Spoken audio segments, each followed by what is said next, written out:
हाँ। नहीं, वो तो सुना ही नहीं आ रहा है।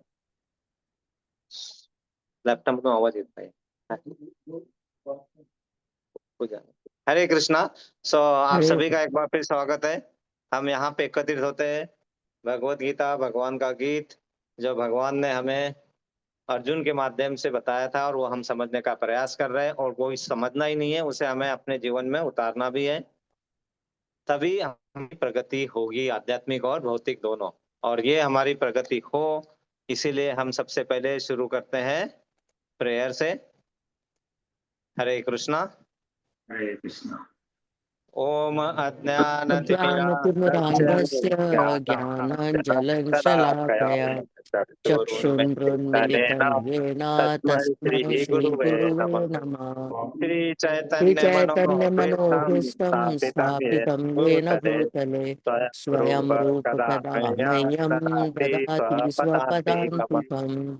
वन्देऽहं वन्देऽहं श्रीगुरोः श्रीगुरुः श्रीयुतपदकमलम् श्रीयुत्पदकमलं श्रीगुरून् श्रीगुरून् वैष्णवान् वैष्णवांश च श्रीरूपं श्रीरूपं साग्रजातं साग्रजातं सहगण सहगणरघुनाथान्वितं रघुनाथान्वितं सजीवं साद्वैतं सावधूतं सहितं परिजनसहितं कृष्णचैतन्यदेवं कृष्णचैतन्यदेवं श्रीराधा कृष्णपादान् श्रीराधाकृष्णपादान् सहगण ललिता श्रीविशाखान्वितांश च। हे कृष्ण करुणा सिंधु दीनबंधो जगतपते गोपेश गोपिकाकांत राधा कांत नमस्तुते तप्त कांचन गौरांगी राधे वृंदावनेश्वरी वृषभानुसुते देवी प्रणमामि हरि प्रिये वाञ्छाकल्पतरुभ्यश्च कृपा सिन्धुभ्यैव च पतितानां पावनेभ्यो वैष्णवेभ्यो नमो नमः। जय जय श्री श्री कृष्ण कृष्ण चैतन्य चैतन्य प्रभु प्रभु नित्यानंद नित्यानंद श्री श्री अद्वैत अद्वैत गदाधर श्रीवासादि गौर भक्त वृंद। हरे हरे कृष्णा कृष्ण कृष्णा कृष्ण कृष्णा कृष्ण हरे हरे हरे हरे हरे हरे राम राम हरे हरे राम राम राम राम राम राम हरे हरे हरे हरे हरे हरे हरे कृष्ण कृष्णा कृष्ण कृष्णा कृष्ण कृष्णा हरे हरे हरे हरे हरे हरे राम हरे राम राम राम हरे हरे हरे हरे हरे हरे कृष्ण कृष्णा कृष्णा कृष्ण कृष्ण कृष्णा हरे कृष्णा हरे हरे हरे हरे राम हरे राम राम राम राम हरे राम हरे। हरे हरे। हम अ, हमारे गुरु महाराज का प्रणाम मंत्र बोलेंगे। नमो नमो ओम पदाय विष्णुपादाय कृष्ण कृष्ण पृष्ठाय पृष्ठाय भूतले भूतले श्रीमते श्रीमते जया जय पताका पताका स्वामिनैते स्वामिनिति नामिने नामिने। नमो नमो आचार्य आचार्यपदया पदाय निताय कृपा निताय पापदायिने कृपा प्रदायिने गौरकथा गौर कथा दया धाम दया नगाराग्राम नगराग्रहाकारिणे तारिणे। नमो नमो विष्णुपदाय विष्णुपादाय कृष्ण कृष्ण भूतले पृष्ठाय भूतले श्रीमते श्रीमते भक्ति भक्ति वेदांत वेदांत स्वामिनैते स्वामिनिति नामिने नामिने। नमस्ते नमस्ते सरस्वते सरस्वते देवे गौरवाणी वाणी प्रचारिणे प्रचारिणे निर्विशेष निर्विशेष शून्यवादी शून्यवादी पाश्चात्य देशतारिणे। पाश्चात्यदेशतारिणे जय जय श्री कृष्ण श्री कृष्ण चैतन्य चैतन्य प्रभु प्रभु नित्यानंद नित्यानंद श्री श्री अद्वैत अद्वैत गदाधर गदाधर श्रीवासादि श्रीवासादि गौर भक्त वृंद। हरे ओम कृष्ण। नमो भगवते ओम नमो वासुदेवाय। ओम नमो भगवते वासुदेवाय। ओम नमो भगवते वासुदेवाय। ओम नमो भगवते वासुदेवाय। ओम नमो भगवते वासुदेवाय। ओम नमो भगवते वासुदेवाय। हरे कृष्ण। हरे हरे कृष्ण। हम आप सभी का एक बार फिर स्वागत है। हम भगवत गीता भगवान का गीत समझने का प्रयास कर रहे हैं, और आज का दिन बहुत ही शुभ है, क्योंकि आज जो है वो निर्जरा एकादशी, जिसे पांडव एकादशी के नाम से भी जानते हैं। तो हम शुरू करेंगे। पहले एकादशी का महत्व जो है वो हम कर लेंगे, पढ़ लेंगे, और फिर आगे पढ़ेंगे। तो एकादशी, यहाँ पे युधिष्ठिर ने कहा, जनार्दन, ज्येष्ठ मास के शुक्ल पक्ष में जो एकादशी पड़ती है, कृपया उसका वर्णन कीजिए। भगवान श्री कृष्ण बोले, राजन, इसका वर्णन परम धर्मात्मा सत्यवती नंदन व्यास जी करेंगे, क्योंकि ये संपूर्ण शास्त्रों के तत्वज्ञ और वेद वेदांगों के पारंगत विद्वान है। तब वेद व्यास जी कहने लगे कि दोनों ही पक्षों की एकादशियों के दिन भोजन न करें। द्वादशी के दिन स्नान आदि से पवित्र हो, फूलों से भगवान केशव की पूजा करें, फिर नित्य कर्म समाप्त होने के पश्चात पहले ब्राह्मणों को भोजन देकर अंत में स्वयं भोजन करें। राजन, जनना शौच और मरना शौच में भी एकादशी को भोजन नहीं करना चाहिए। यह सुनकर भीमसेन बोले, परम बुद्धिमान पितामह, मेरी उत्तम बात सुनिए। राजा युधिष्ठिर, माता कुंती, द्रौपदी, अर्जुन, नकुल और सहदेव ये एकादशी को कभी भोजन नहीं करते तथा मुझसे भी हमेशा यही कहते हैं, भीमसेन तुम भी एकादशी को न खाया करो। किंतु मैं उन लोगों से यही कहता हूँ कि मुझसे भूख सहन नहीं की जाती। भीमसेन की बातें सुनकर व्यास जी ने कहा कि यदि तुम्हें स्वर्गलोक की प्राप्ति अभीष्ट है और नरक को दूषित समझते हो तो दोनों पक्षों की एकादशियों के दिन भोजन न करना। भीमसेन बोले, महाबुद्धिमान पितामह, मैं आपके सामने सच्ची बात कहता हूँ, एक बार भोजन करने करके भी मुझसे व्रत नहीं किया जा सकता, फिर उपवास करने की तो बात ही छोड़ दो, मैं कैसे कर सकता हूँ। मेरे उदर में वृक नामक अग्नि सदा प्रज्वलित रहती है, अतः जब मैं बहुत अधिक खाता हूँ तभी वो शांत होती है। इसलिए महामुने, मैं वर्ष भर में केवल एक ही उपवास कर सकता हूँ जिससे स्वर्ग की प्राप्ति सुलभ हो तथा जिसके करने से मैं कल्याण का भागी हो सकूं। ऐसा कोई एक व्रत निश्चय करके बताइए, मैं उसका यथोचित रूप से पालन करूंगा। एक्चुअली भीम जी को एक ये था कि वो वरुण देव के पुत्र थे ना, तो इसीलिए उनके पेट में जो अग्नि है, जठरा अग्नि, वो बहुत ज्यादा प्रज्वलित होती थी, बहुत स्ट्रांग थी। इसका अर्थ हमने नहीं सोचना है कि मुझे भी भूख लगती है, हमारा कंट्रोल नहीं है इसलिए भूख लगती है। उनका कंट्रोल नहीं है, ऐसा नहीं है, उनका बनाया शरीर ही बनाया उसी लिए था ताकि वो खाए, धष्ट पुष्ट रहे और बाकी बिना मतलब जो भी परेशान कर रहे हैं सज्जनों को, उनको उनका नाश करने के लिए, इसलिए उनको वो बनाया था। वरुण देव का उनके ऊपर आशीर्वाद था। लेकिन उसके बाद भी उनकी इच्छा थी कि मैं करना चाहता हूं लेकिन मैं कर नहीं पाता हूं। तो और व्यास ऋषि जी को क्या बोले, महापितामह, है ना। मतलब क्यों? क्योंकि कौन है व्यास ऋषि जी? उनके ग्रैंडफादर है ना, उनके ग्रैंडफादर है ना। तो ग्रैंडफादर से बोले महाबुद्धिमान पितामह, कोई तो उपाय जरूर होगा। जब आपने इतने भगवान के सानिध्य में रह के, आप खुद भगवान के लिखित अवतार है, मतलब आपने पूरा का पूरा जो लिखा है वो कोई और नहीं लिख सकता है, आप भगवान के अवतार में ही आए हुए हैं, तो मुझे बताओ, कोई तो कोई उपाय होगा। तो व्यास जी ने कहा, भीम, ज्येष्ठ मास में सूर्य वृष राशि पर हो या मिथुन राशि पर हो, शुक्ल पक्ष में जो एकादशी हो उसका यज्ञ पूर्वक निर्जल व्रत करो। केवल कुल्ला या आचमन करने के लिए मुख से जल डाल सकते हो, उसको छोड़कर किसी भी प्रकार का जल विद्वान पुरुष के मुख में न डाले, अन्यथा व्रत भंग हो जाता है। एकादशी को सूर्योदय से लेकर दूसरे दिन के सूर्योदय तक मनुष्य जल का त्याग करे तो यह व्रत पूर्ण होता है। आज अपने क्लास में क्या पूछा था, कल एकादशी क्यों नहीं मनाई थी? हमने आंसर दिया था ना, क्योंकि वो एकादशी, हाँ, क्योंकि वो एकादशी कहाँ से शुरू हुई थी? सनराइज के बाद, सूर्योदय के बाद में एकादशी का प्रारंभ होता था, इसलिए वो एकादशी को न मतलब ज्यादा महत्व इस एकादशी को होता है जो सूर्योदय के पहले शुरुआत होती है ना। जैसे अभी ऐसे कॉम्बिनेशन में आता है तो फिर वो एकादशी वही एकादशी जो सूर्योदय के बाद में होता है, क्योंकि यहाँ पे वही लिखा है ना, क्या लिखा है? एकादशी को सूर्योदय से लेकर दूसरे दिन के सूर्योदय तक मनुष्य जल का त्याग करे तो वह व्रत पूर्ण होता है। तदनंतर द्वादशी को प्रभात काल में स्नान करके ब्राह्मणों को विधि पूर्वक जल और सुवर्ण का दान करे। इस प्रकार सब कार्य पूरा करके जितेंद्रिय पुरुष ब्राह्मणों के साथ भोजन करे।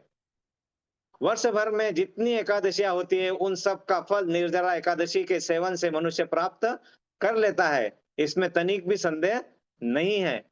शंख चक्र और गदा धारण करने वाले भगवान केशव ने मुझसे कहा था कि यदि मानव सबको छोड़कर एकमात्र मेरी शरण में आ जाए और एकादशी को निराहार करे तो वह सब पापों से छूट जाता है। एकादशी व्रत करने वाले पुरुष के पास विशाल काय, विकराल आकृति और काले रंग वाले दंड पाशधारी दंड भयंकर यमदूत नहीं जाते। अंतकाल में पीतांबरधारी सौम्य स्वभाव वाले, हाथ में सुदर्शन धारण करने वाले और मन में समान वेगशाली विष्णुदूत आखिर इस वैष्णव पुरुष को भगवान विष्णु के धाम ले जाते हैं। अतः निर्जला एकादशी को पूर्ण यज्ञ करके, यज्ञ ही बोले ना इसको, यत्न करके उपवास और श्री हरि का पूजन करो। स्त्री हो या पुरुष, यदि उसने मेरु पर्वत के बराबर भी महान पाप किया हो तो वह इस एकादशी व्रत के प्रभाव से भस्म हो जाता है। जो मनुष्य इस दिन जल के नियम का पालन करता है वो पुण्य का भागी होता है। उसे एक प्रहर में कोटि कोटि स्वर्ण मुद्रा दान करने का फल प्राप्त होता सुना गया है। मनुष्य निर्जला एकादशी के दिन स्नान, दान, जप, होम आदि जो कुछ भी करता है वह सब अक्षय होता है। यह भगवान श्री कृष्ण का कथन है। निर्जला एकादशी को विधि पूर्वक उत्तम रूप रीति से उपवास करके मानव वैष्णव पद को प्राप्त कर लेता है। जो मनुष्य एकादशी के दिन अन्न खाता है वो पाप का भोजन करता है। इस लोक में यह चांडाल के समान है और मरने पर दुर्गति को प्राप्त होता है। जो ज्येष्ठ के शुक्ल पक्ष में एकादशी को उपवास करके दान करेंगे वे परम पद को प्राप्त होंगे। जिन्होंने एकादशी को उपवास किया है वे ब्रह्म हत्यारे, शराबी और चोर तथा गुरुद्रोही होने पर भी सब पातकों से मुक्त हो जाते हैं। कुंती नंदन, निर्जला एकादशी के दिन श्रद्धालु स्त्री पुरुषों के लिए जो विशेष दान और कर्तव्य विहित है उन्हें सुनो। उस दिन जल में शयन करने वाले भगवान विष्णु का पूजन और जलमयी धेनु का दान करना चाहिए तथा प्रत्यक्ष धेनु या घृतमयी धेनु का दान उचित है। पर्याप्त दक्षिणा और भांति भांति के मिष्टानों द्वारा यत्न पूर्वक ब्राह्मणों को संतुष्ट करना चाहिए। ऐसा करने से ब्राह्मण अवश्य संतुष्ट होते हैं और उनके संतुष्ट होने पर श्री हरि मोक्ष प्रदान करते हैं। जिन्होंने शम, दम और दान में प्रवृत्त हो श्री हरि की पूजा और रात्रि में जागरण करते हुए इस निर्जला एकादशी का व्रत किया है उन्होंने अपने साथ ही बीती हुई 100 पीढ़ियों और आने वाली 100 पीढ़ियों को भगवान वासुदेव के परम धाम में पहुंचा दिया है। निर्जला एकादशी के दिन अन्य, वस्त्र, गौ, जल, शैया, सुंदर आसन, कमंडलू तथा छाता दान करने चाहिए। जो श्रेष्ठ तथा सुपात्र ब्राह्मण को जूता दान करता है वह सोने के विमान पर बैठ के स्वर्गलोक में प्रतिष्ठित होता है। जो इस एकादशी की महिमा को भक्ति पूर्वक सुनता है तथा उसका वर्णन करता है वह स्वर्गलोक में जाता है। चतुर्दशी युक्त अमावस्या को सूर्य ग्रहण के समय श्राद्ध करके मनुष्य जिस फल को प्राप्त करता है वही फल उसके श्रवण से भी प्राप्त होता है। पहले दंत धावन करके यह नियम लेना चाहिए कि मैं भगवान केशव की प्रसन्नता के लिए एकादशी को निराहार रहकर आचमन के सिवा दूसरे जल का भी त्याग करूंगा। द्वादशी को देवेश्वर भगवान विष्णु का पूजन करना चाहिए। गंध, धूप, पुष्प और सुंदर वस्त्र से विधि पूर्वक पूजन करके जल के घड़े के दान का संकल्प करते हुए निम्नांकित मंत्र का उच्चारण करना चाहिए। देवे देव ऋषिकेश संसार वतारक उद कुंभ प्रदादेन नय मां परमाम गतिम। संसार सागर में तारने वाले हे देवी देव ऋषिकेश, इस जल के घड़े का दान करने से आप मुझे परम गति की प्राप्ति कराइए। भीमसेन, ज्येष्ठ मास की शुक्ल पक्ष की जो शुभ एकादशी होती है उसका निर्जल व्रत करना चाहिए। उस दिन श्रेष्ठ ब्राह्मणों को शक्कर के साथ जल के घड़े का दान करना चाहिए। ऐसा करने से मनुष्य भगवान विष्णु के समीप पहुंचकर आनंद का अनुभव करता है। तत्पश्चात द्वादशी को ब्राह्मण भोज कराने के बाद स्वयं भोजन करना चाहिए। जो इस प्रकार पूर्ण रूप से पाप नाशिनी एकादशी का व्रत करता है वो सब पापों से मुक्त और आनंदमय पद को प्राप्त होता है। एकादशी महोत्सव की जय। जय। हरे कृष्णा। हरे कृष्ण। तो एकादशी का महत्व बहुत इम्पोर्टेंट है और उपवास का अर्थ हमें समझ में आना चाहिए। जो उपवास नहीं कर सकते, उपवास मतलब फास्टिंग नहीं कर सकते, उन्हें उपवास भगवान के पास रहना, ज्यादा जाने की कोशिश करना चाहिए। मतलब नाम स्मरण करना चाहिए, भगवान का कोई जो बुक है वो पढ़ना चाहिए, सत्संग में भाग लेना चाहिए, कीर्तन में भाग लेना चाहिए। उस दिन आप जितना ये अच्छा करोगे वो उतना आपके लिए अच्छा है। और हर रोज करोगे तो हर रोज उपवास हो जाएगा आपका। इससे अच्छा और क्या हो सकता है ना? तो इससे अच्छा और कुछ भी नहीं हो सकता है। इसलिए हम भगवान का नाम लेने से हम अपने आप को कृष्ण प्रेम के लिए तैयार करते हैं। एक्चुअली हम कृष्ण का प्रेम चाहते हैं क्योंकि भगवान भी वही चाहते हैं। और इसीलिए जब हम ये कर रहे हैं तो हम क्या कर रहे थे? हम कृष्ण प्रेम प्राप्त कर पा रहे हैं? नहीं कर पा रहे। अभी हम क्या कर रहे हैं? सिर्फ शुद्धिकरण का प्रयास कर रहे हैं। मतलब हम अपने आप को शुद्ध करने का प्रयास है। लेकिन ये प्रयास पूरा होना चाहिए। आधा प्रयास रहा तो बहुत प्रॉब्लम होता है। कैसा है ना? आज इनका ये जो ये चल रहा था मुरगरी, मुरगरी में क्या प्रॉब्लम था? मुरगरी, तुम किसको मारते थे, कैसे मारते थे बताओ?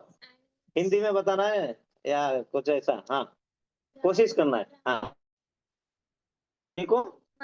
नहीं, हाँ, आधा मारते थे प्राणी को आप। ये मृगरी का रोल किए थे। आज बहुत अच्छा किया इन्होंने, आज बहुत सुंदर। हरि बोल इनके लिए, सबके लिए हरि हरि बोल। बहुत अच्छा किया इन्होंने सबने आज, बहुत अच्छा। जबकि कुछ हमने उसको ज्यादा गाइडेंस नहीं, खुद ही डिसाइड किया और सब कुछ किया।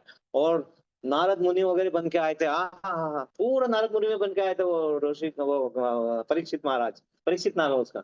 वो पूरा इसमें आए थे। मैं उनके फोटो बाद में दिखाऊंगा। बहुत सुंदर करके आए उन्होंने। ये मुरगरी पूरा ऐसा, मैं डर गया था पहले, है ना, ऐसा वैसा चेहरे पे ऐसा करके आए थे पूरा मुरगरी। और वहां पे नरेटर भी आए थे और वो सब कुछ। और विलेजर्स भी आए थे। विलेजर्स का काम है वो इनको प्रोत्साहन देने का कि आपने जो किया, आपके इस कार्य से हम बहुत खुश है। ये सीधा आधा पशु पक्षियों को आधा मारने वाले सीधा तुलसी पूजा और दान धर्म में आ जाते हैं एकदम, बिल्कुल ये। है ना? तो ये किसके कारण? नारद मुनि के कारण। क्यों? नारद मतलब क्या होता है? जल्दी जल्दी बोलिए। विजडम गिवर, विजडम गिवर जो ज्ञान देते हैं हमें, ज्ञान देने वाले। ना, ना मतलब नार, नार मतलब विजडम, द मतलब गिवर है। तो नारद मतलब विजडम गिवर, मतलब जो ज्ञान देते हैं। तो नारद मुनि का को यही कार्य दिया गया था कि आपको कहीं पे भी तीनों लोकों में, दोनों तीनों लोकों में जाइए। और है ना? और उस लोक में जाके कहीं कहीं पे भी जाके आप क्या कीजिए? सिर्फ भगवत भक्ति जगाइए बस। एक बार जग जाएगी, उद्धार तो हो ही जाएगा। है ना? तो वही करना होता है हमें। तो हम देख रहे थे श्लोका नंबर, हम कौन सा चैप्टर कर रहे थे? कर्मयोग। कर्मयोग में हम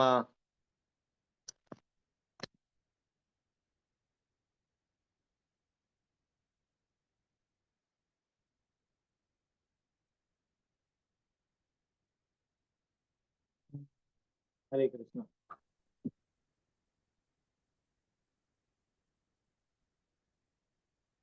तो इसका शुरुआत कैसा हुआ था कि यहाँ पे अर्जुन इस चैप्टर की शुरुआत में क्या करते हैं कि भगवान, सॉरी, सीधे भगवान के ईश्वर पे हम चले गए। कि अगर आप जैसे कहते हैं कि जो ज्ञान योग है, मतलब जब मैं ज्ञान से जो बातें करूंगा, वो अगर सकाम करने से ज्यादा अच्छा है, तो मुझे युद्ध में क्यों जबरदस्ती भेज रहे हो? क्यों? क्योंकि अर्जुन ने क्या समझा था, मतलब अगर मतलब शरणागति जाना, और यहाँ पे अगर मुझे इस जो कार्य कर रहे हैं हम, उस कार्य का हमें रिएक्शन नहीं चाहिए, तो इसमें बचने के लिए मुझे क्या करना चाहिए? तो उसने क्या सोचा, सबसे पहला तो उस कार्य को न करूं जिससे मुझे पाप लगे, पहले उसके मन में आया। और उसके मन में संन्यास मतलब क्या आया? चलो मैं ऐसे एकांत स्थल में चला जाता हूँ, और वहां पे जाके मैं अपने मन से जो मुझे इच्छा लग रही है मैं करूंगा। और वो मेरा संन्यास है। और वो वैसा वैसा क्यों ना कर लूं मैं? वैसे भगवान से पूछता है। भगवान क्या बताते हैं? तुम्हारा कर्तव्य जो है वो निभाना, वो संन्यास है। और वो करते हुए अगर आप कर रहे हो अपने कार्य, तो वो कार्य अगर आप मुझे अर्पित कर रहे हो, तो फिर वो सबसे बड़ा संन्यास है। शिवाजी महाराज का नाम सुना है हमने ना? शिवाजी महाराज। ओके। शिवाजी महाराज उनके गुरु के पास जाते हैं, तुकाराम जी के पास। और तुकाराम जी का नाम भी आपने सुना होगा। वो जो है, वो विठल रुक्माई के, है ना, बहुत बड़े मतलब बहुत ज्यादा वैष्णव, उच्च कोटि के वैष्णव। एक बार की बात है कि वहां पे पंढरपुर में बहुत बड़ा मेला लगा हुआ है। मेला मतलब भगवान को देखने के लिए जो लगता है वो मेला बोलते हैं, हम उसको मानते हैं। तो वहां पे करोड़ों लाखों भक्त थे। और ये हमारे विठ्ठल भगवान क्या करते हैं, ऐसे ऐसे ऐसे खड़े रहते हैं ना, कमर में हाथ रख के ऐसे ऐसे करके ऐसे खड़े हैं। और वो क्या कर रहे हैं, अपने अंगूठों पे ऐसे उछल रहे हैं, ऐसे ऐसे ऐसे देख रहे हैं, ऐसे ऐसे देख रहे हैं। तो रुक्मिणी माता बोले ये क्या कर रहे हो, इतने इतना। बोले मैं भक्त को देख रहा हूँ। बोले इतने सारे भक्त हैं यहाँ पे, ये नहीं देख रहे। बोले ये जो है ना, ये मुझे देखने के लिए आए हैं। मैं देखना जिसे चाहता हूँ वो आया ही नहीं है, वो है तुकाराम जी, है ना। ऐसे भक्त थे वो तुकाराम जी, है ना। तुकाराम महाराज जो थे, उनको भगवान खुद देखना चाहते थे उनका, है ना। तो वो भक्त है वैसे। तो उनके बाद शिवाजी महाराज जाते हैं कि अब मैंने जो करना था कर लिया है, और अब मुझे संन्यास लेना है। उन्होंने उन्हें समझाया और बताया, तुम्हें तुम्हारा जन्म इसके लिए नहीं हुआ है संन्यास लेने के लिए। तुम्हारा संन्यास लेने का तरीका ये है, तुम जाओ समाज में, जाओ स्वराज क्या है समझाओ, अपने तरीके से जीना सिखाओ, उनको समाज में रहना सिखाओ, स्त्री की इज्जत करना सिखाओ, समाज में किस तरह से रहता है, सब सर्व धर्म परित्यज्य, मतलब सर्व धर्म को साथ में रखने का, ये सब करने का कार्य तुम्हारा है, इसलिए तुम संन्यास नहीं ले सकते। अच्छे गुरु यही बताते। लेकिन आजकल के गुरु अपना आश्रम खोल के बैठे हुए, संन्यास आ जाओ, है ना। और बोलते हैं मेरी वपु पूजा करो, है ना। मतलब क्या करते हैं, मेरी सेवा करो। सेवा मतलब क्या, मेरे पैर दबाओ, मेरे हाथ दबाओ, मेरे लिए कमा के लाओ, मेरे लिए ये करो, मेरे लिए करो। और गलत तरीके से करते हैं। और उनको, हमको क्या लगता है, ये भोले भाले लोगों को, अरे ये करने से ही मेरा कल्याण हो जाएगा, और उसमें लगे पड़े। तो ये सबके बड़े समाज कंटक जो है ना, ये जो बाबा लोग है ना, यही समाज कंटक है। जिनको अगर भगवान के बारे में ज्ञान नहीं है ना, कोई प्रॉब्लम नहीं है, ज्ञान आते आते आ जाएगा। लेकिन तुमने ज्ञान को उल्टे तरीके से लिया हुआ है ना, तो वो बहुत बड़ा प्रॉब्लम है। क्या मालूम है ना, अगर बाल्टी भरी हुई है, पहले बाल्टी खाली करना पड़ेगा। बाल्टी खाली करते करते ये जन्म निकल जाता है ना। तो खाली बाल्टी है ना, नो प्रॉब्लम, उसको धीरे धीरे धीरे धीरे धीरे धीरे भरी जाएगा, है ना। तो भगवान वो बोलते बस तुम अपना कार्य शुरू करो। तो अर्जुन को भी यही बताते हैं कि जो तुम कर रहे हो ना, ये तुम्हारा कार्य नहीं है। तुम्हें क्या करना है, लड़ना है, क्षत्रिय धर्म का पालन करना है। फिर बोलते अच्छा, मेरा कर्तव्य मुझे निभाना है, तो मैं कर्तव्य निभाऊंगा। चलो आपने जो बोला मैं कर दूंगा, और फिर उससे हो जाएगा मेरा सब कुछ। भगवान फिर भी बताते हैं कि अगर मैं बोलूं और तुमने कर दिया तो भी नहीं होगा। बोलते आप करना क्या चाहते हो, मतलब मुझे कंफ्यूज क्यों कर रहे हैं ना, मतलब मैं ऐसा बोला तो भी नहीं, वैसा बोला तो भी नहीं। आप मुझे क्या मारोगे क्या, मतलब जान से मार दोगे क्या, ऐसा मतलब मन के मन बोलते हैं अर्जुन। भगवान समझ जाते हैं। भले मैं तुझे मारना नहीं चाहता हूँ, मैं तुझे समझा रहा हूँ कि तू अगर ऐसा करेगा, मेरे कहने पे कर लेगा, अगर कार्य पूरा नहीं होगा, क्या करना है वो करने के बाद उसका फल मुझे समर्पित करना तुझे जरूरी है। और अगर तू नहीं करेगा तो तू चोर कहलाएगा, है ना। तू क्या कहलाएगा, चोर। चोर कौन है, जिसको जितना दिया गया है उससे ज्यादा उसकी लालसा है। हमें जितना मिलता है ना, उससे ज्यादा चाहिए होता है। और ज्यादा लेने के बाद भी हम भगवान को या देवी देवता को पूजा करते हैं। यज्ञ किस लिए करते हैं, देवी देवता को यज्ञ क्यों करते हैं हम लोग, क्योंकि जैसे हमें सरस्वती देवी का यज्ञ कर रहे हैं हम, अगर सपोज, तो किस लिए कर रहे हैं, ज्ञान प्रदान कर। ज्ञान प्रदान करने के बाद क्या होता है, अहंकार आ जाता है। मैं बहुत ज्ञानी हो गया हूँ, मुझे बहुत पढ़ा लिखा, मैं उनसे मुझे आता है। जबकि हमें करना चाहिए कि सरस्वती देवी का हमें धन्यवाद करना चाहिए, उनके वो फल उनको अर्पित करना चाहिए कि अब मैं तुम्हारी सेवा इतनी ज्यादा करूंगा कि आप मुझे कृष्णा के चरण में ले जाओ, इतनी सेवा करूंगा। हम करते हैं, नहीं करते, यहाँ चूक जाते हैं। इसलिए प्रभुपाद जी बोलते हैं ऐसे करने वाले सब चोर है। और इसलिए अर्जुन को भी बताते हैं, अर्जुन तू भी चोर ही होगा अगर तू यज्ञ नहीं करेगा। पहले तो वो यज्ञ करना ही नहीं चाहता है। यज्ञ मतलब वो जो उसको जो बताया गया कार्य वो करना नहीं चाहता है। वो करना भी चाहता है तो वो कैसे करना चाहता है कि चलो किसी तरह बोला है मैं कर करके फिर मैं चला जाऊंगा संन्यास में। बोले अगर वो भी करेगा, तो अगर वैसा भी करेगा तो वो भी, वो तुम्हारे कार्य का मतलब उसके लिए नहीं है। इसलिए भगवान एकदम प्रैक्टिकल तरीके से ही समझाते हैं हमें कि तुम जो कर रहे हो वो कार्य इस तरह से करो कि तुम्हें सोचना ना पड़े कि वो मैं कार्य कर रहा हूं उसका फल क्या मिलेगा मुझे, तुम्हें सोचने की जरूरत नहीं पड़ेगी, पढ़ना ही नहीं चाहिए। तो कैसा कर रहे हो, फिर बोलते ऐसा कैसा पॉसिबल है, अगर मैं एग्जाम के लिए पढ़ाई करूंगी तो मैं तो सोचूंगा ना कि मुझे एग्जाम में पास होना है, सोचूंगा कि नहीं सोचूंगा। बोले हाँ ये बराबर बात है। लेकिन अगर तुम वो एग्जाम की पढ़ाई करते होगा तो वही अगर पूरे भाव से अगर ये एग्जाम की पढ़ाई कर रहा है, और बस मुझे ये जो है, ये जो पढ़ाई है मुझे इस तरह से करना है कि इसका जो एग्जाम दूंगा उससे जो मुझे ज्ञान प्राप्त होगा, जो वृद्धि होगी ज्ञान की वृद्धि, वो ज्ञान को मैं अपने मनुष्य जीवन का उद्देश्य उसे सफल करने में लगाऊंगा। ये एक रख के अगर तुम कर रहे हो अपने ऐसे कि उस ज्ञान को मैं इस तरह करूंगा कि बाकी जो मुझे समझना है, जो भगवान के बारे में समझना है, उसमें मैं लगा दूंगा। तो देखिए आपका वो एग्जाम की परीक्षा जो है ना, आपको लगेगा अरे मैं किस लिए कर रहा हूँ, मैं एग्जाम टीचर के लिए नहीं दे रहा हूँ एग्जाम, मैं एग्जाम मेरे उद्धार के लिए कर रहा हूँ।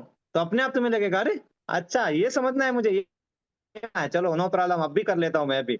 और नहीं तो फिर क्या होता है, नहीं गुरुजी ने बोला है छड़ी मारना है, तो छड़ी के इसमें हम कर रहे हैं, तो उसमें क्या होता है, हम कर्मकांडी बन जाते हैं, है ना।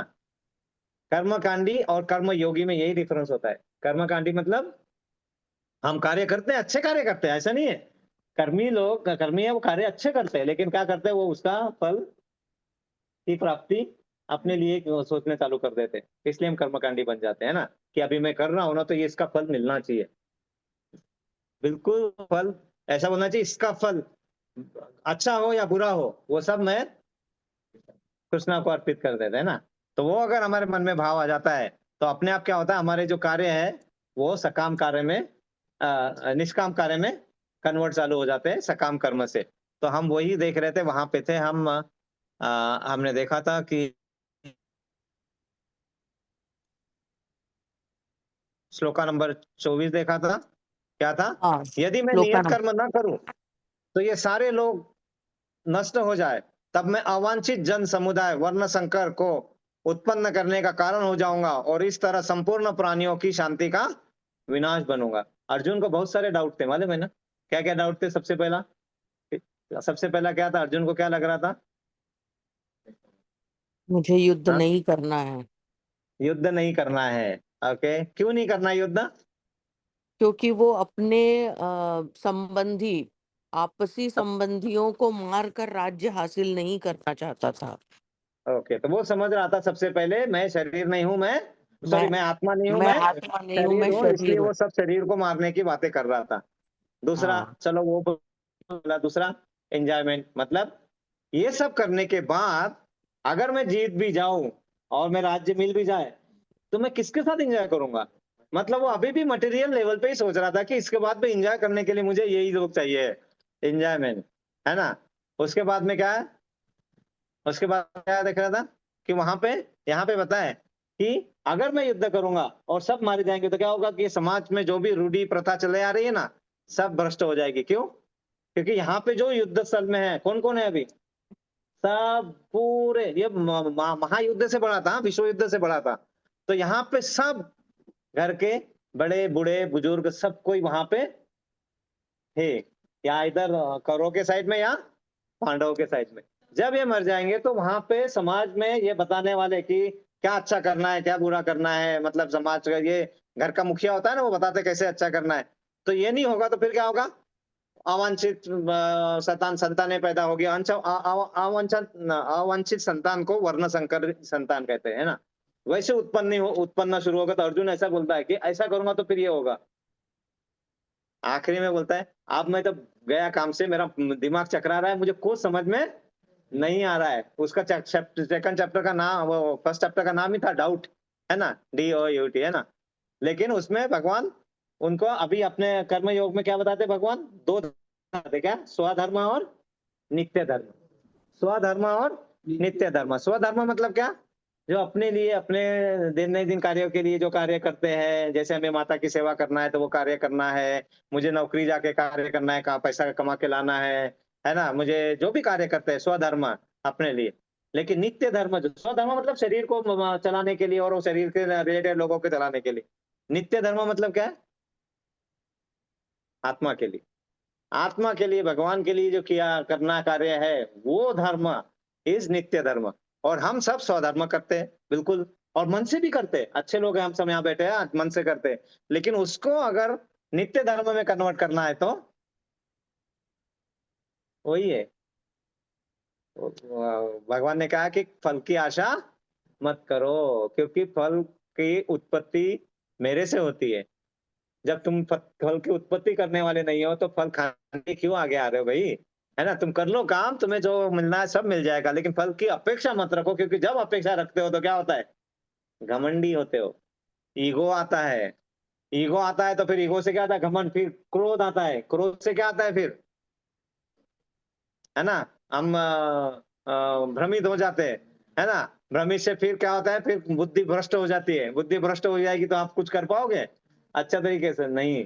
तो हमारी बुद्धि ने क्या करना चाहिए, हमारे मन को समझाना चाहिए, कार्य कर। और मन ने इंद्रियों को। हमारा उल्टा चल रहा है। क्या चल रहा है, हमारी इंद्रिया हमारे मन को बताती है और मन बुद्धि एडजस्टमेंट कर लेना, क्या फर्क पड़ता है, कल देखेंगे, है ना। ये प्रॉब्लम हमारा सबसे बड़ा है। इसलिए प्रभुपाद जी वो बताते हैं ना कि भगवान रथ लेके जा रहे हैं, 5 घोड़ों का रथ है जिसमें लगाम है ना। तो 5 घोड़े जो है वो क्या है, हमारे इंद्रिया, 5 इंद्रिया। लगाम जो है वो क्या है, हमारा मन। उसका चालक जो है वो कौन है, बुद्धि। और उस पे जो सवार है वो कौन है, आत्मा, है ना। तो हमारे लगाम है, वो लगाम ही हमारे हाथ में नहीं है। वो लगाम, वो बैठे है, वो चालक तो है वहां पे, है ना, चालक बुद्धि। वो चालक को कुछ नहीं करने देती, लगाम अपने आप ही घोड़ों को भाग इधर भाग इधर, चल मैं हूँ तेरे साथ में, चल भाग। तो ये हमारा मन है जो सबसे बड़ा प्रॉब्लम है, मन। वहां पे ये बोलते हैं कि अगर ऐसा करूंगा तो वर्ण संकर को उत्पन्न करने का कारण हो जाऊंगा। समझा ना, वर्ण संकर मतलब अवांछित अवांछित संतानें पैदा होगी। प्रभुपाद जी ने बड़े प्यार से समझाया है कि हमारा जनसंख्या बढ़ना प्रॉब्लम नहीं है। जनसंख्या बढ़ना प्रॉब्लम नहीं है। जनसंख्या में विदुर जैसे लोग न होना, उद्धव जैसे लोग न होना, अर्जुन जैसे लोग न होना, है ना, मैत्रेय ऋषि जैसे लोग नहीं होना, ये सब जो नहीं है, नहीं होना, वो बड़ा कारण है। हमारे क्या हो रहा है, सब के सब जो संतानें पैदा हो रही है वो क्या हो रहा है, सब किधर जा रही है, माया जगत में जा रही है। तो उसके कारण भार बढ़ रहा है, फिजिकल भार नहीं बढ़ रहा है। अरे इतनी जनसंख्या बढ़ी तो पृथ्वी डूब जाएगी। पृथ्वी उसके डूब से नहीं रहेगी। पृथ्वी हमारे पाप के पाप भूमि से भारी है ना, पाप जो है वो भूमि से भारी है। तो वो पाप को कम करना है हमारा, है ना। तो यही कार्य है। ये तो वो वही बोल रहा है कि ऐसा करने से अवंचित संतानें हो जाएगी और उसका कारण मैं बनूंगा और इस तरह पूरी शांति का विनाशक बनूंगा, है ना। फिर भगवान क्या बताते हैं कि शांति का तरीका क्या है। प्रभु जी वो श्लोक, ज्ञात्वा महा शांति मुच्यति भोक्ताराम यज्ञ तपसाम सर्वलोक महेश्वरम सुहृदयम सर्वभूतानां ज्ञात्वा माम शांति मुच्यति। मतलब मैं सब यज्ञों का भोक्ता हूँ। सर्वलोक महेश्वरम मतलब सर्वलोक के महेश्वरम, मैं उनका ये करता हूँ। और सुहृदयम सर्वभूतानां मतलब सबके हृदय में मैं स्थित हूँ परमात्मा के रूप में। और जो ये जान लेता है वो शांति को प्राप्त करता है। तुम किस शांति की बात कर रहे हो, अर्जुन को बोल रहे हो, किस शांति की बात कर रहे हो तुम? शांति जो बोल रहे हो वो शांति नहीं है, वो शांति है ही नहीं, तुम गलत समझ रहे हो शांति को, है ना। तो वो भगवान क्या बता रहे हैं, तुम्हारा रास्ता मैं सुधार देता हूँ, शांति को जो तुम समझ रहे हो गलत समझ रहे हो, है ना। तो हम यहाँ पे ये आगे का श्लोक पढ़ते हैं। श्लोक नंबर श्लोका नंबर 25। सक्तः कर्मण्य विद्वांसो सक्ताः कर्मण्य विद्वांसो यथा कुर्वन्ति भारत यथा कुर्वन्ति भारत कुर्यात् विद्वानस्तथा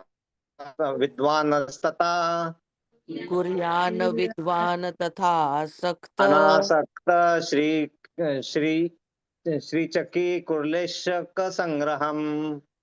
असक्त चीकुर्ष लोक संग्रहम। बहुत अच्छा नहीं पढ़ा मैंने, बहुत गलत तरीके से पढ़ा है, लेकिन समझ लेंगे अभी इसका मतलब है। सक्ता आसक्त कर्मणि नियत कर्मों में, अधिवास अज्ञानी, कुर्वंती करते हैं, भारत हे भारतवंशी, कुर्यात करना चाहिए, विद्वान विद्वान तथा उसी तरह, असक्त अनासक्त, चिकीर्षु चाहते हुए भी, इच्छुक, लोक संग्रहम सामान्य जन। इसका अर्थ है जिस प्रकार अज्ञानी जन फल की आसक्ति से कार्य करते हैं उसी तरह विद्वान जनों को चाहिए कि वे लोगों को उचित पथ पर ले जाने के लिए अनासक्त रहकर कार्य करे। तात्पर्य, जय शिला प्रभुपाद। एक कृष्ण भावना भावित मनुष्य तथा कृष्ण भावना व्यक्ति में केवल इच्छाओं का भेद होता है। कृष्ण भावना भावित व्यक्ति कभी ऐसा कोई कार्य नहीं करता जो कृष्ण भावनामृत के विकास में सहायक न हो। यहाँ तक कि वह उस अज्ञानी पुरुष की तरह कर्म कर सकता है जो भौतिक कार्यों में अत्यधिक आसक्त रहता है, किंतु इनमें से वह एक ऐसे कार्य अपनी इंद्रिय तृप्ति के लिए करता है, जबकि दूसरा कृष्ण की तुष्टि के लिए। अतः कृष्ण भावना भावित व्यक्ति को चाहिए कि वह लोगों को यह प्रदर्शित करे कि किस तरह कार्य किया जाता है और किस तरह कर्म फलों को कृष्ण भावनामृत कार्यों में नियोजित किया जाता है। प्रभुपाद जी सिर्फ समझा नहीं रहे, हमें रिस्पॉन्सिबिलिटी दे रहे कि हमें कृष्ण भावना भावित क्या है समझना है और समझाना भी है, क्योंकि हमारा खुद दायित्व बनता है, दायित्व बनता है, हमारा कर्तव्य है। अर्जुन को वही समझा रहा है, तुम्हारा कर्तव्य है। हमारा कर्तव्य क्या है? जो सही चीज है वो समझना है, और वो सिर्फ समझना नहीं है, जहां जहां बता सकते हैं बताना है, क्योंकि बताने का पैसा नहीं लगता। और बताने से क्या होगा? हम बहुत लोगों को धीरे धीरे एटलीस्ट मार्ग क्या है वो तो समझा सकते हैं, बता तो सकते हैं, है ना। तो इसीलिए यहाँ पे क्या बोला है? कृष्ण भावना। और सबसे बड़ा प्रॉब्लम क्या है? डिजायर, इच्छा। यही तो बताया है ना, किसके बीच में? जो कृष्ण भावना भावित है और कृष्ण भावनाहीन है, इसके बीच में सिर्फ इच्छा, हमारी डिजायर को अगर हम कंट्रोल कर पाए तो बल्ले बल्ले, फिर बाद में कोई चिंता की जरूरत नहीं है ना। हमारी इच्छा ही है जो इच्छा को, हाँ, संस्कृत में इच्छा को क्या बोलते हैं, किसी को मालूम है? बहुत बार हमने किया है। विषयान, विषयान, विषयान मतलब विष, जिसमें विष भरा है। हमारी इच्छा मतलब विष भरा हुआ है, हमारी इच्छा मतलब विष है, नाग है, नाग, जहरीला नाग है हमारी इच्छा। यहाँ पे बहुत बार इसका उच्चारण आता है, विषयान, जिसमें विष भर भर के भरा हुआ है। विष जो भी हम सोचते हैं हमको गड्ढे में ले जाने के लिए होता है ना। क्यों? क्योंकि हम भौतिकतावादी से इससे सोचते हैं ना, इसीलिए इस विषयों को विषयान बोला गया है, विष से भरा हुआ, है ना। और विष से भरा हुआ प्याला हम रोज पीते हैं हमारी इच्छा को भरने के लिए। हम सवेरे सवेरे जाते हैं, है ना। आज आते वक्त अक्षय तृतीया, अगर सोना लेके नहीं आए ना घर में मत आना, है ना। ओके, लेके आएंगे सोना, बाबा सोना भी लेके आएंगे ना। आज है ना। फिर और जबकि वहां पे उन्होंने बहुत अच्छे बताया कि अक्षय तृतीया को क्या करना है, हमें हमारे सेहत पे ध्यान देना है। और फिर दूसरा एक को आता है दिवाली के दूसरे दिन क्या आता है?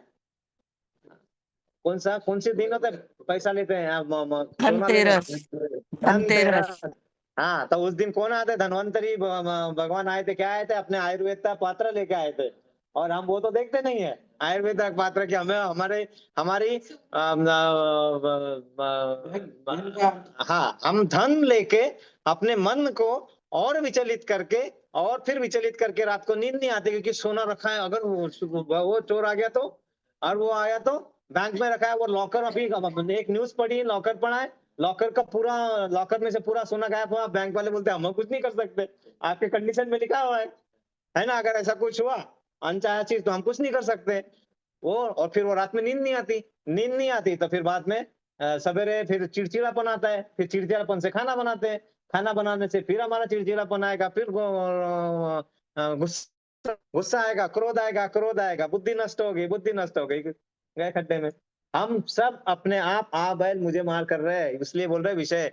इसलिए क्या बोला यहाँ पे? इच्छा, सिर्फ इच्छा पे कंट्रोल। और हम इच्छा पे कंट्रोल कर सकते हैं? नहीं। क्यों नहीं कर सकते? पहली चीज, इच्छा कहां से आती है? मन से।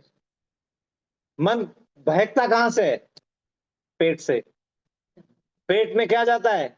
हम न खाने वाली चीजें हम खाते रहते हैं, है ना। और वो पेट संतुलित न होने के कारण वो मन को बहकाता रहता है ना। मैं को बोलता था अरे पेट में जलन हो रही है, आइसक्रीम खा, है ना। वो पार्थ है ना, छोटा दादा बोल रहा था आज मेरे को है ना वो वड़ा पाव की भूख लगी है सिर्फ, है ना। भूख नहीं लगी है मुझे, वड़ा पाव की भूख लगी है ना, मुझे आज आइसक्रीम की भूख लगी है। हमारे ऐसी भूख लगती है हमें, है ना। हमें सोने की भूख लगती है, हमें चांदी की भूख लगती है, हमें एक घर होने के बाद दूसरे घर की भूख लगती है, हमें एक बेटा है और बेटा बेटी है और अच्छे, है ना, फिर अच्छी बहू आने की भूख लगती है, फिर बहू ने हमारी बात पूरी सुनना चाहिए, है ना। इसकी भी भूख लगती है, मेरी बात पूरी सुनना चाहिए, है ना। लेकिन ये भूल जाते थे कि सास भी कभी बहू थी, है ना। इसलिए जो लोग जानवरों को खाते हैं उनका संस्कार भी जानवर जैसा होता बिल्कुल, वो जब प्रभु जी बोल रहे हैं जो जानवरों को काट के खाते हैं वो उनके संस्कार भी जानवरों की तरह होते हैं, है। वो एक तो बहुत सही बात है। लेकिन जो जानवरों की तरह रहते हैं वो भी जानवर उनसे कम नहीं है, जो शाकाहारी भी है ना, शुद्ध शाकाहारी भी, लेकिन वो अगर जानवरों की तरह रहते हैं, क्योंकि जानवरों की तरह रहना मतलब क्या, जानवर खाते हैं हम भी खाते हैं, जानवर सोते हैं हम भी सोते हैं, जानवर मीटिंग करते हैं हम भी मीटिंग करते हैं, जानवर भय के कारण आक्रमण करते हैं हम भी। जानवर के पास हाँ। जितना 5 सेंस है हम लोग का भी है। हाँ, बस हमका 6 सेंस है जो जानवर के पास नहीं है। हमें भगवान ने बहुत बहुत बहुत कठिनाइयों के बाद, इतने सारे श्रेणियों के बाद हमें मनुष्य जन्म दिया है कि सुन ले, सुन ले, मुझे तुझे दिया है, कर ले, इस मनुष्य जन्म का यूज कर ले, तू मेरे साथ आ और भगवत नाम में और पूरा इस कर, है ना। हाँ, तो सेल्फ रियलाइज करने के लिए हमें तैयार करना होता है ना। रॉकेट साइंस नहीं है कि ऐसे आग लगाई और चल दिए, है ना। आपको एक पता होना चाहिए कि इसकी कठिन परीक्षा होती है ना, कठिन परीक्षा से हमें जाना होता है। जिसका कठिन परीक्षा जाता है ना, उसका एक एग्जाम्पल है, मालूम है आपने, हेलीकॉप्टर देखा है, हेलीकॉप्टर देखा है सबने, हाँ ना तो बोलो। हाँ, जीवा का यूज करो, दिया है भगवान ने तो यूज करो उसका, अच्छा इसके लिए। हाँ, हेलीकॉप्टर देखा है, एरोप्लेन देखा है, हाँ देखा है, रॉकेट देखा है, हाँ देखा है। अब एरोप्लेन, रॉकेट और हेलीकॉप्टर तीन जगह एक जगह बैठे होते हैं, आपस में बातें करते रहते हैं ना। एरोप्लेन जो है ना ऐसा बोलता है, अरे ये मनुष्य है ना, इतने इतने इतने पापी है ना, ये मेरे हाथ ऐसे कराते हैं और जो दौड़ाते हैं 8 किलोमीटर 100 किलोमीटर, ऐसे जोर जोर से दौड़ाते दौड़ाते, और बोलते हैं अबुड़, है ना। इनको इतना नहीं शर्म आती है कि मेरे हाथ कितने दुख जाते हैं, और इतना करने के बाद उठते हैं और वही नहीं मेरे ऊपर बैठ जाते हैं, बैठ के जाते हैं ऊपर, बोलते हैं, है ना। और वो इतना बोलते हैं, हेलीकॉप्टर बोलता है ये तो कुछ भी नहीं है, ये इतने बेकार है, मुझे ठंडी लगती है, मेरी गर्दन ऐसी खड़खड़ खड़खड़ खड़खड़ हिलते रहती है, लेकिन फिर भी पंखा चलाते जोर से, कर कर कर कर कर कर कर, है ना। और बोलते हैं अबुड़, है ना। और ये सब वार्तालाप होता रहता है, और वो रॉकेट है ना चुपचाप बैठा होता है। बोले तुझे कोई प्रॉब्लम नहीं है, बोले तुम्हें क्या बताऊं, जिसकी जलती है उसी को समझ में आता है। ये लोग मुझे आग लगाते हैं पहले और बोलते हैं अबुड़, है ना। ये प्रॉब्लम है, अगर उड़ना है तो आग तो लगेगी। अर्जुन को वही समझा रहे भगवान, हमारे लिए भी वही समझा रहे कि अगर आपको सहना है तो आप मेरे शरण में आ जाओ। क्योंकि क्या होता है, अगर आग आपको, अग्नि से अगर आपको तकलीफ हो रही है तो वो तकलीफ से कौन बचा सकता है, भगवान। क्योंकि क्या भगवान क्या बोलते हैं, मैं अग्नि में ताप और जलन और प्रकाश दोनों मैं ही हूं। अगर आप ही खुद है और मैं आपके शरण में हूं तो कुछ नहीं होगा। इसका सबसे अच्छा एग्जाम्पल किसी को पता है, प्रहलाद महाराज, हरि बोल। प्रहलाद महाराज, होलिका दहन का किस्सा मालूम है, हम जाएंगे नहीं, सबको पता है ना। तो वो भगवान के शरण में जाए तो उनको कुछ हुआ, कुछ नहीं हुआ। इसलिए समझो बात को, थोड़ी सी बात समझना, कोई बड़ी बात नहीं है ये। और ये बहुत साधारण विज्ञान है, बड़ा विज्ञान नहीं है ये, बड़ा विज्ञान है ही नहीं है। बड़ा विज्ञान समझना कठिन कार्य है, ये बहुत छोटा विज्ञान है, इसलिए ये समझना बहुत आसान काम है। आगे पढ़ेंगे, आगे का श्लोका कोई पढ़ेगा ऑनलाइन में से, माता जी कोई पढ़ेंगे। आज वंदना माता जी नहीं बोलेंगे कि मैं पढ़ लेती हूँ, और दूसरे कोई माता जी पढ़ेंगे। जी प्रभु जी, तो मैं पढ़ूंगी। हाँ यस माता जी पढ़िए। हरे कृष्णा। हरे हाँ। कृष्णा। हाँ। न बुद्धि भेदम जनेयेद, न बुद्धि भेदम जनायेद, अज्ञानम कर्म संगिनाम, अज्ञानं कर्म संगिनाम्, जोषयेत् सर्व कर्माणि, जोषयेत् सर्वकर्माणि, सर्वकर्माणि विद्यान् युक्तः समाचरण। विद्यां विद्वान् युक्तः युक्त समाचार। समाचरन्। आगे पढ़िए न माता जी। जी जी प्रभु जी। न नहीं, बुद्धि भेदम, बुद्धि का विचलन, जनियेत उत्पन्न करे, अज्ञानाम मूर्खों का, कर्म संगीनाम सकाम कर्मों में आसक्त, जोशेत नियोजित करे, सर्व सारे, कर्माणि कर्म, विद्वान विद्वान व्यक्ति, युक्तः लगा हुआ, तत्पर, समाचरण, अभ्यास करता हुआ। इसका अर्थ है विद्वान व्यक्ति को चाहिए कि वह सकाम कर्मों में आसक्त अज्ञानी पुरुषों को कर्म करने से रोके नहीं, ताकि उनके मन विचलित न हो, अपितु भक्ति भाव से कर्म करते हुए वह उन्हें सभी प्रकार के कार्यों में लगाए, जिससे कृष्ण भावनामृत का क्रमिक विकास हो। तात्पर्य। जय शिला प्रभुपाद। जय शिला प्रभुपाद। वैदिश्च सर्वैरहमेव वैद्यः। यह सिद्धांत संपूर्ण वैदिक अनुष्ठानों की पराकाष्ठा है। सारे अनुष्ठान, सारे यज्ञ, कृत्य तथा वेदों में भौतिक कार्यों के लिए जो भी निर्देश है, उन सबों समेत सारी वस्तुएं कृष्ण को जानने के निमित्त है, जो हमारे जीवन के चरम लक्ष्य हैं। लेकिन चूंकि बद्ध जीव इंद्रिय तृप्ति के अतिरिक्त और कुछ नहीं जानते, अतः वे वेदों का अध्ययन इसी दृष्टि से करते हैं। किंतु सकाम कर्मों तथा वैदिक अनुष्ठानों के द्वारा नियमित इंद्रिय तृप्ति के माध्यम से मनुष्य धीरे धीरे कृष्ण भावनामृत को प्राप्त होता है। अतः कृष्ण भावनामृत में स्वरूप सिद्ध जीव को चाहिए कि अन्यों को अपना कार्य करने या समझने में बाधा न पहुंचाए, अपितु उन्हें यह प्रदर्शित करे कि किस प्रकार सारे कर्मफल को कृष्ण की सेवा में समर्पित किया जा सकता है।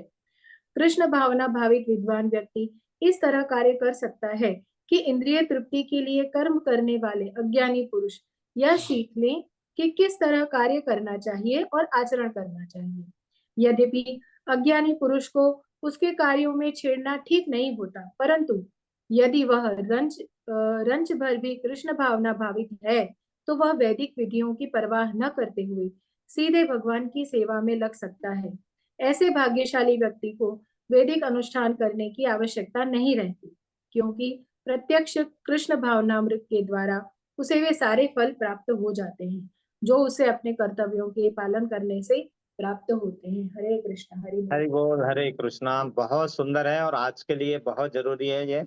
यहाँ पे क्या बताया है कि जो भी महान ज्ञान से वैदिक ज्ञान प्राप्त करना चाहते हैं, वैदिक ज्ञान का उद्देश्य ही वो जड़ से ठुकराते हैं। क्यों जड़ से क्या ठुकराते हैं? कि वैदिक ज्ञान लेना मतलब क्या करना है। उन्हें क्या लगता है कि वैदिक ज्ञान लेके मैं बहुत ज्ञानी बनूंगा और फिर अपना ज्ञान बांटते फिरूंगा। वो नहीं है। वैदिक ज्ञान मतलब वेदों को पढ़ना, शास्त्रों को पढ़ना, और वो पढ़ना मतलब भगवान को समझना। वो समझना। ये क्या समझते हैं कि मैंने वेद पढ़ लिया, मैं खुद भगवान बन गया। यहाँ पे वही आगा, वहां पे प्रभुपाद जी यहाँ पे हमें यही बता रहे हैं कि ऐसी चूक मत करो, और कोई वैसी चूक कर रहा है तो उन्हें समझाओ, और उन्हें समझाओ कि ऐसी चूक करने से आपको प्राप्ति ना होगी, है ना, प्राप्ति नहीं होगी। अगर आप वही चीज कृष्ण को समर्पित करके अगर कार्य कर रहे हैं, तो वो कार्य जो है, जो आप कर रहे हैं, वही कार्य आपको कोई भी फल अच्छा या बुरा नहीं देंगे। अब देखिए, निर्जला एकादशी करने के पहले हमें कितना डर लगता है। कुछ नहीं होगा, अपने से हो नहीं पाएगा, और ऐसा ही होता है। वो डर के कारण नहीं होती है, अगर करना है तो हो जाती है। क्यों? भूख लगती है ना, हमें पानी और भूख लगती है, मतलब होता है क्या पेट में? जठराग्नि प्रज्वलित होती है और फिर वो भूख लगती है। वो अग्नि को कौन बुझा सकता है? भगवान अंदर बैठे हैं ना परमात्मा रूप में। इसीलिए उपवास के दिन भगवान का स्मरण आप जब करते हो, जितना ज्यादा स्मरण करते हो, तो क्या होता है? वो अपने आप वो एनर्जी जो अंदर जो प्रज्वलित है भूख के लिए, वो खत्म हो जाती है ना। और जब वो प्रज्वलित खत्म होगी तो तुम्हें भूख नहीं लगेगी। हम तो कुछ नहीं है, वो बड़े बड़े महापुरुष और जो ये योग वगैरह करते हैं, क्या करते हैं? वो खाते हैं कुछ? वो बैठे रहते हैं सालों साल, ऐसे बैठे रहते। कैसे करते हैं वो? क्योंकि उनका वहां कंट्रोल आ चुका होता है, कि उनका कनेक्शन जुड़ चुका होता है, कि वो कनेक्शन से फिर भगवान जो जठराग्नि जो वहां से उत्पन्न हो रही है, वो अग्नि ही उत्पन्न नहीं होगी तो तुम्हें भूख की जरूरत नहीं होगी। और तुम्हें जो चाहिए है, तो जो ये करने के लिए प्रभु जी एसी बंद करना होगा, है ना, थोड़ा। ओके, हाँ। तो वो चीज को कंट्रोल करने के लिए हमें, मतलब अगर हम जो उस चीज का सोर्स है उसके पास अगर पहुंच जाते हैं, तो हमें वो कंट्रोल करने की जरूरत नहीं है। तो यहाँ पे क्या करना है? उस कर्म फल को कृष्ण की सेवा में अर्पित किया जा सकता है। आप सब देवी देवताओं की पूजा करते हैं, वेदों का अध्ययन करते हैं, उससे फल प्राप्त करते हैं, उस फल की प्राप्ति का क्या उपयोग करना पता नहीं होता है। हम जाते हैं वहां पे, हमारे साउथ में सबसे बड़े तिरुपति बालाजी, और वहां पे जाके बोलते हैं मुझे बालाजी व्यापार में वृद्धि चाहिए, अगले बार मैं 100 किलो का सोने का मुकुट लेके आऊंगा।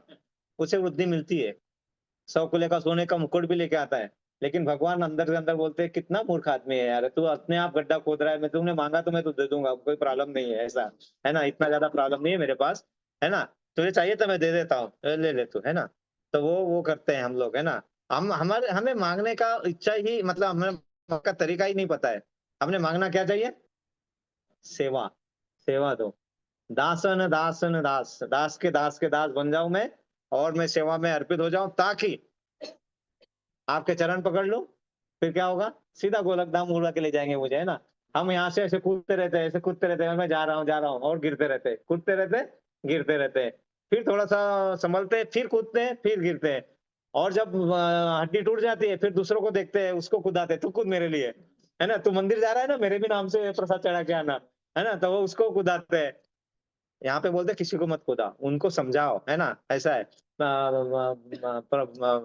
प्रभु जी ने बहुत बड़े एग्जाम्पल दिए थे पहले, वो मैं फिर से बताता हूँ कि मुंबई में एक उद्योगपति थे, बहुत बड़े उद्योगपति थे, और उनका बेटा वो घर से निकल जाता है, तो दूसरा उद्योगपति होता है, वो उनके बेटे को देखता है, तो वो तो उनके पास पहुंचा सकता था आराम से, क्योंकि उनके कनेक्शन थे, लेकिन उन्होंने क्या किया, उसको घर में लाया, समझाया, क्या डिफरेंसेस है तुम्हारे, वो पता किए, और बाद में डिफरेंसेस दिए, और फिर उनको उसके पिता के साथ जोड़ दिया। मतलब हमारा कर्तव्य क्या है? हमारा जो संपर्क टूट चुका है भगवान से, उसे जोड़ना है। हम क्या करते, तेरे को जरूरत है ना, ये ले 1000 AED ले ले, उससे क्या उसका अभी थोड़े देर के लिए एक पैच लग जाएगा, लेकिन वो पैच लगाने से कुछ होगा? जब सड़क में गड्ढा पड़ता है ना, तो जब हम उसमें हमें छोटा सा डांबर लगाते हैं, तो क्या होता है, जब उसमें से गाड़ी जाती है तो वो डांबर बड़ा गड्ढा बना के निकलता है, और जब पैच वर्क करते हैं तो उससे और ज्यादा प्रॉब्लम बढ़ते हैं, प्रॉब्लम कम नहीं होते। तो ऐसे प्रॉब्लम सॉल्व करने की कोशिश मत करो, उन्हें समझाओ, है ना। अज्ञानी पुरुष क्या करता है, वो कार्य को अज्ञानी पुरुष जो कार्य करते हैं उसको छेड़ना ठीक नहीं होता, क्योंकि अज्ञानी पुरुष कब तुम पे अटैक करते पता नहीं है, लेकिन रंच भर भी उसमें अगर कुछ न की एक अट्रैक्शन आ जाए थोड़ा सा भी, तो आपकी भी जीत है और उसकी भी जीत है ना। तो आपकी जीत में उसकी भी जीत है। तो वैदिक विधियों की परवाह न करते हुए आप सीधे भगवान के में मन लगाओ, भगवान में मन लगाओ, और अपने भगवान भक्ति करो, तो आपको सब फल के प्राप्ति हो जाएगी। आप फल की प्राप्ति के पीछे मत लगो, भगवान वही बताते हैं ना। और अपने कर्तव्य के पालन करते रहो, लेकिन अपने कर्तव्य, अपनी ड्यूटी क्या है वो समझना जरूरी है। कभी कभी आप अपनी ड्यूटी ही गलत समझ जाते हैं। मैं अपने कर्तव्य का पालन तो कर रहा हूँ, मेरा काम है नौकरी करके आना, है ना, घर पे पैसे ला के देना, मैं अपना कर्तव्य तो निभा रहा हूँ, उसके बाद में मैं कुछ भी करूँ, वो ड्यूटी नहीं है, वो तो पूरे जन्म के पहले कर्म थे, है ना। इसीलिए बैल की जगह काम कर रहे हैं हम, है ना, बैल की तरह हम लगे पड़े, पैसा ला रहे, क्योंकि वो अपने पहले जन्म के तहत, तो इसलिए करना पड़ेगा। वो बोलते हैं देखो, वो घर पे ही बैठे रहते हैं, उनको कुछ करने का जरूरत ही नहीं है, मैं तो रोज इतना काम करता हूँ, उसके बाद में करता हूँ, तो तुम्हारे कुछ है ना, उसके हिसाब से कर रहे हो, लेकिन उसको कन्वर्ट कर दो ना, अभी अच्छे चांस तो मिला है तुम्हें, कन्वर्ट कर दो उसको, तो ये हमारी बल्ले बल्ले हो जाएगी। हमारा छोटा सा मैजिक मंत्र हम करते हैं अभी, और खत्म करते हैं। तो क्या होता है कि हमें आज, हम भगवान का दिन है, और मतलब सभी दिन भगवान के होते हैं, लेकिन आज के दिन हम भगवान को और अच्छे तरीके से करते हैं। तो रोज नहीं बरखा न रोज ये बहार है, रोज बारिश आती है, रोज बागों में बहार है, ऐसा होता है? नहीं होती बहार रोज, है ना। पल में बदल जाए वही संसार है ना। हम चाहते हैं ऐसे जा रहा हूँ, और अचानक से कुछ तो हो जाता है, और पूरा का पूरा करा धराया वहीं के वहीं हो जाता है ना। तो पल में बदल जाए वही संसार है, आज का सुख ये कल पर न छोड़ तू, कौन जाने कल इस पार या उस पार है। हम आज का सुख जो है वो कल पे नहीं छोड़ना है, लेकिन हम उस सुख की कल्पना गलत कर लेते हैं ना। अब आगे क्या बोलते हैं, इस गरीब के डेरे में या अमीर के पहरे में छुपा हुआ भगवान मिले तो ना छोड़ो। समझ में आ रहा है? गरीब के डेरे में मतलब छोटा सा जो होता है ना झोपड़ा, उसमें भी भगवान होते हैं। और अमीर के पहरे में वो क्या करते हैं, जिसके पास पैसा होता है ना, अपने घर में मंदिर बना देते हैं और सिक्योरिटी गार्ड बैठा देते हैं, है ना, इसमें है किसी को आने मत देना मेरे मंदिर में, है ना, मैं जाऊंगा, मैं मालकिन जाएगी तब जाएगा तब खुलेगा, है ना, ऐसा वो समझते भगवान को मैं अपने इसमें कर लेते हैं। तो क्या इस गरीब के डेरे में और उस अमीर के पहरे में छुपा हुआ भगवान मिले तो ना छोड़ो। भगवान है, छुपा हुआ भगवान है, उसे हमें कहाँ छुपा है? हमारे हृदय में छुपा हुआ है। और हम वहां छोड़ के हम बाकी पूरी जगह ढूंढते रहते हैं, है ना, हम पूरी जगह ढूंढते हैं। वो कहते हैं ना कि मैं पूरा मराठी में है, वो हिंदी में करने की कोशिश कर रहा हूँ कि मराठी में कसं आहे की मी पूर्ण जग हिंडलो पण माझ्या गार्डन मध्ये याच्यामध्ये एक ओस ओस की बूंद उसमें पूरी संसार की सुंदरता समाने की शक्ति है, वो देखना भूल गया। मतलब क्या, ओस की बूंद देखा है आपने? घास पे जब ओस की बूंद होती है और जब प्रकाश की किरण गिरती है कितने कलरफुल दिखता है, वो देखा है आपने? तो वो क्या बोलते हैं, मेरे पास मेरे मेरे बगीचे में वो ओस की बूंद थी, वो मोती था, वो मोती मैं ढूंढना, वो मोती को छोड़ के मैं पूरा जग ढूंढते फिर रहा हूं, है ना। और मैं बोलता हूँ सारा समुंदर मेरे पास है, एक बूंद पानी मेरी प्यास है। आपके पास भगवान है ना, उनसे तो बात करो, करके तो देखो, है ना, करने से होता है ना। रामदेव बाबा भी बोलते हैं योगा से ही होगा, लेकिन उनका योगा हमारा योगा अलग है। हमारा योगा क्या है? भगवान को समझना, भगवान के कार्यों में लीन रहना और उनके पास जाने का प्रयत्न करना। ये जो प्रोसेस है उनके पास जाने का, वो हमारा योगा है। कौन कौन सा योगा है हम भगवान ने बताया उनके पास जाने के लिए? कर्म योग, ध्यान योग, अष्टांग योग, ज्ञान योग, भक्ति योग। सब छोड़ दो, भक्ति योग। मन मना माओ भक्तो मद्दा जीवा नमस्करो। मतलब सब मेरे पूजा करो, मेरे ध्यान लगाओ, क्योंकि जब मेरा ध्यान लगाओगे तो हमारा भौतिक कार्य अच्छा होगा। जब ध्यान मन, यहाँ पे लिखा है ना, मन विचलित हो जाता है ना, अभी जो पहले श्लोक में पढ़ा आपने, मन विचलित हो जाता, मन विचलित तो सब कुछ गया काम से। इसलिए आप जब भी कोई करते हैं तो उसको सोच के विचार करें। पिछले बार मैं भूल गया था इसलिए लिख के रखा मैंने, सोच सोच के कार्य करो। Think think and think. Think का फुल फॉर्म क्या है? देखिए, पहले बोलने के पहले सोचो जो तुम बोल रहे हो वो सच, किसी को फंसाने के लिए झूठ नहीं, सच है क्या नहीं सोच लो। फिर बाद में ये हेल्पफुल है कि नहीं उनके लिए, कि जबरदस्ती उनका मन ना दिमाग खराब करने के लिए बोल रहे हो, है ना। फिर बाद में इंस्पायरिंग है कि नहीं है उससे, या उसको डिप्रेस करने वाले हो तुम।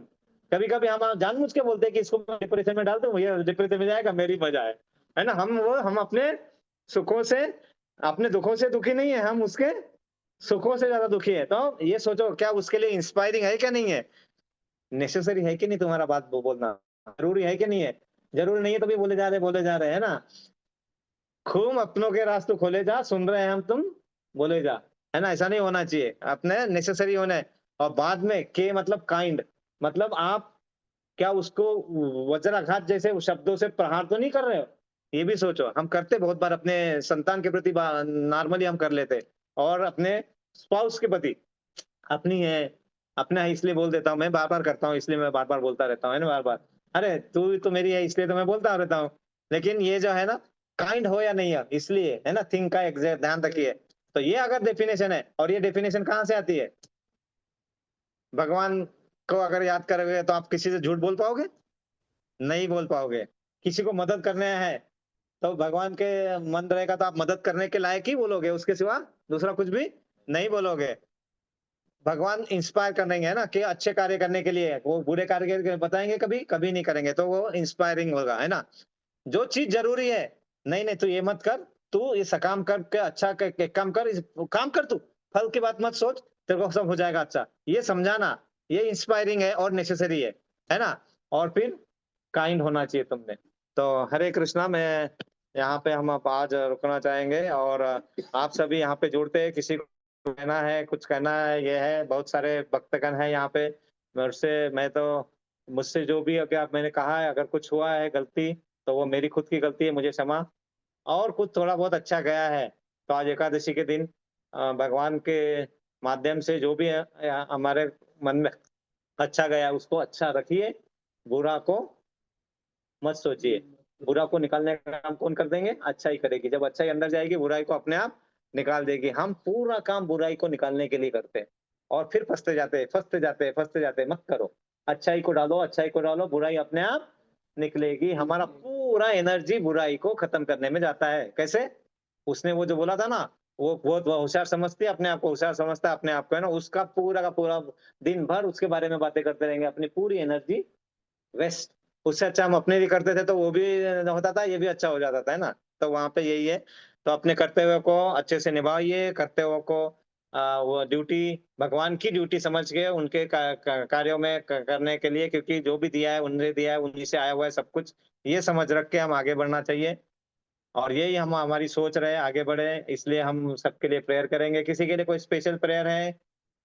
सभी के लिए प्रेयर है ना, कि आज के दिन हमारे मन में ये पूरा भाव अच्छे तरह से आ जाए कि हमें जो भी करना है, हमें अपने लिए, अपने अगले आने वाले जन्म के लिए, अच्छे उद्धार के लिए एटलीस्ट हम भगवान का स्मरण, भगवान का श्रवणम, कीर्तनम, पाद सेवनम, अर्चनम और वंदनम, साक्यम, दास्यम और आत्मनिवेदन, ये सब हमारी प्रक्रियाओं में हम अपने आप को लगाए। कोई भी एक प्रक्रिया ले लिया ना उसमें से और उसको अच्छे से किया तो अपने आप दूसरी प्रक्रिया जुड़ती जाती है। वो एक वृक्ष है ना। एक टहनी पे भी हम अगर अच्छे से जुड़ जाएंगे तो अपने आप पूरी तरफ जुड़ते रहता है। तो एक से जुड़ो, लेकिन मन से, सिर्फ मन से करो तो ये हमारा, हम मन से जुड़ते रहे और हमारा हमारी प्रगति, आध्यात्मिक प्रगति होते रहे और हमारी इस आसक्ति से हम, कौन सी आसक्ति? भौतिक जगत की आसक्ति कम हो और आध्यात्मिक जगत की आसक्ति बढ़ते रहे, ताकि हमें दोनों का लाभ मिले, भौतिक और आध्यात्मिक जगत का। इसलिए हम सबके बाद किसी के लिए और प्रेयर है? माता जी, प्रभु जी, हाँ प्रभु स्पेशल जी, प्रेयर? हाँ, हरे कृष्ण प्रभु जी। यस प्रभु जी। मैं तो बोला था ना, बन- मेरा एक काजिन देहांत हो गया अभी हाँ दुबई हाँ, से, और यस एक यस। खबर आया, मेरा एक एक्स कॉलीग 50 हाँ, इयर्स वो भी देहांत हो गया। तो दोनों हरि के लिए बोल, प्रेयर करेंगे एक बार। हरि बोल, हरि बोल, हरि बोल।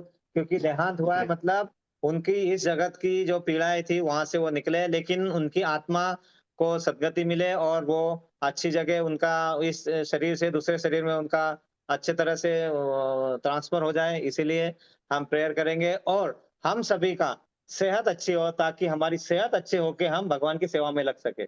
इसीलिए हम सबके लिए 3 बार प्रेयर करेंगे। हरे कृष्णा, हरे हरे कृष्णा, कृष्णा कृष्णा कृष्णा कृष्णा, कृष्णा हरे हरे कृष्णा, हरे, हरे हरे राम, राम हरे हरे राम, राम, राम राम हरे हरे हरे, हरे। हरे कृष्णा, हरे हरे कृष्णा कृष्णा, कृष्ण कृष्णा कृष्ण कृष्णा, कृष्ण हरे हरे, हरे हरे राम, राम राम राम हरे हरे। हरे हरे कृष्णा, कृष्णा हरे कृष्णा, कृष्णा कृष्ण कृष्णा, कृष्ण हरे हरे हरे, हरे, हरे हरे राम, राम राम राम। राम हरे हरे। हम अपने गुरु महाराज के लिए भी प्रेयर करेंगे, क्योंकि उनके सिवा हम आगे नहीं बढ़ सकते थे और नहीं बढ़ सकेंगे। इसलिए हम 3 बार प्रेयर करेंगे। हरे हरे कृष्णा, कृष्णा कृष्णा कृष्ण कृष्णा, कृष्ण कृष्णा हरे हरे, हरे, हरे हरे राम राम हरे हरे। हरे हरे कृष्ण कृष्णा, हरे कृष्ण कृष्णा, कृष्ण कृष्णा हरे हरे, कृष्णा, हरे हरे राम हरे राम हरे हरे।